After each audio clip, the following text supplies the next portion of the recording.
me. There we go.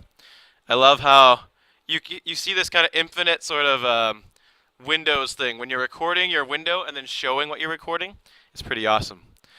So let's get started. So we're going to do a gradient background for our website. So the idea here is that we don't want to have an enormous picture as our background because enormous pictures load slowly and you don't need an enormous picture to do this sort of gradient effect. I'll actually show you the image that is our background. Let's open that up. It's actually 1 pixel wide. And it will be right here. This is it. If I open it up, actually I think it's this one here. You can't even really see it. It's so skinny. It's this tiny, skinny line. And, oh, there, you can see it a little bit better. And so what we're doing with that tiny, skinny line is that we're repeating it across the screen. So it repeats going from the left to the right, but it doesn't repeat going up and down. In fact, if you were able to scroll, I can't really scroll because I didn't make enough content for this website, but if you were to scroll down, it would just be more and more purple. So it's infinitely purple going downwards. Or if you want, you could fix the background so that you can't scroll and it just always looks like this. So how do you do something like this? So first of all, you might want to know how to make a gradient inside of Photoshop. So it's pretty easy. If you know other ways to make gradients, that's fine too. So check it out. So in Photoshop, if you're new to Photoshop, it's a lot to learn right off the bat, but there's a lot of students that took IT last year, so you won't be too confused. So when you first get into Photoshop, you can make a new image, and I would recommend just making a big image. So like something like 700 by 700 pixels. Depends on how big you want your gradient. If you just want a subtle little gradient, you can do a smaller one. But I'll just make a big space for myself to work with. So click OK, and then I'll show you the gradient tool. So I don't know if you guys can see. Can you see where my mouse cursor is as I move around? Just say yes or no. Yes. Oh, the curse is breaking. Okay, so here we go. So you can select your 2 colors. So you want to transition from one color to another color. So I'm going to go from, I guess I chose black to purple. So you can click on the foreground color to choose one particular color. I chose black. And you can click on the background color over here to get purple, whatever colors you want for your gradient. You can actually get more than just 2 colors, but I recommend probably stay conservative unless you really want to make a super rainbow background. And then here's how you make a gradient. There's actually a gradient tool. Check it out. This is it right here. The gradient tool, it looks like a gradient. And what you do is you draw a line across your drawing surface. And the idea behind this line is that where you start from at the top will be your foreground color, and it will go all the way down to your background color. The longer you make your line, the more gradual the transition is. So if I let go right now, you can see it's a gradual transition from black to purple. If I go back and I do a very short line, like here, you'll see that over the course of that line, it makes that transition, so it's a much sharper transition. So usually for a website background, you want a nice long transition.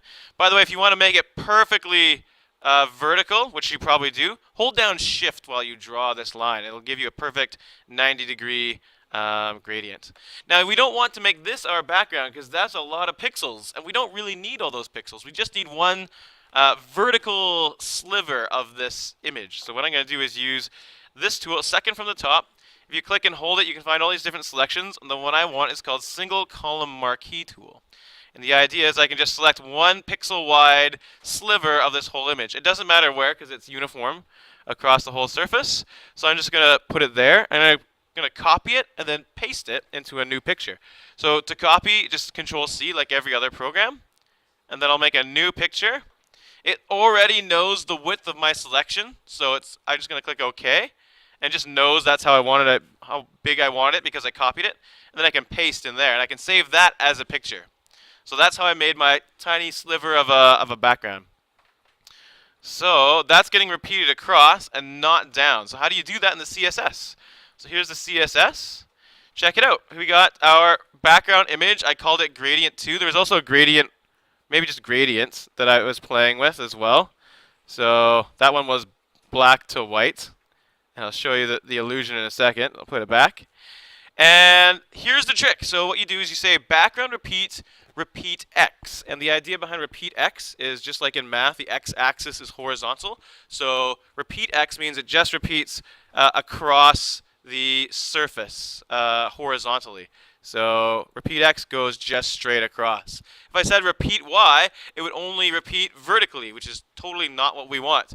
But if you were making a gradient that was, say, going from black to white across this way instead of vertically, then you would want to use repeat y instead. And then, whoops. Last but not least, here's the trick. Background color. This is what makes your gradient appear infinite. Notice how when I changed my background to the black and white one, I ruined the illusion because I still have it on that purple color. So the gradient no longer looks like it's infinite because the idea is that this color, the background color of your website, needs to match the bottom color of your gradient. So this broke, but if I was going to make this gradient work, I would just make this purple color the same color as the bottom color of my gradient.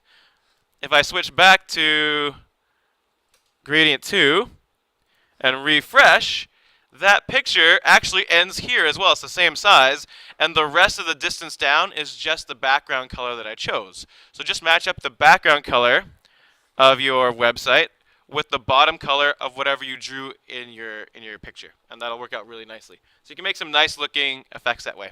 And by the way, here's something else I wanted to show you about CSS. There's a shortcut to writing all these properties. So instead of saying background image, background repeat, background color, check it out. There's actually a shortcut called background. And I wanted to save this till now because I wanted people to know that there's specific properties for each thing because you need to know those properties. But once you know them, it's sort of annoying to always have to say background image, repeat color. Guess what? CSS is pretty smart. So I can just say background, and I can say background URL gradient. I can say repeat x, and I can say the color A0084, and put a semicolon at the end. So instead of saying 3 different things, I can just say one background property. And it knows that the URL is supposed to be my background color. It knows repeat x means it's the background repeat.